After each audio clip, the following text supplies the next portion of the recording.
নাহলে গুলি করে দেবো।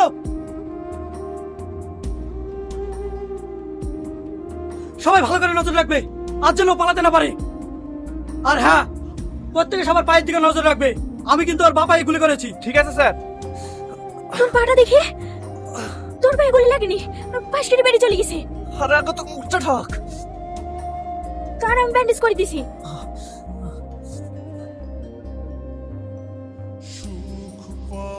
স্যার ইলেকট্রন ন্যাংরাতে আসছি, চেক করবো নাকি? চুপ! তোর মনে হয় এরকম একটা বয়স্ক লোক এই কাজ করতে পারে? কি হয়েছে তোমার পায়ে? ও কিছু হয়নি, একটু চোট লেগেছে।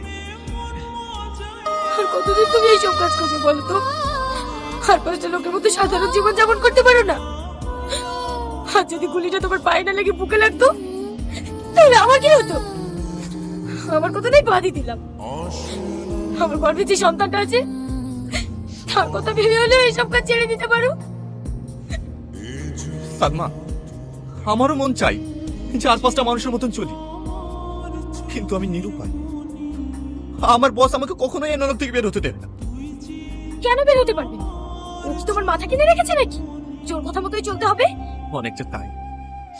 ওসব বাদ দাও তো, যাও আমার জন্য এক কাপ চা করে নিয়ে এসো। বসে থাকলে যে যাও।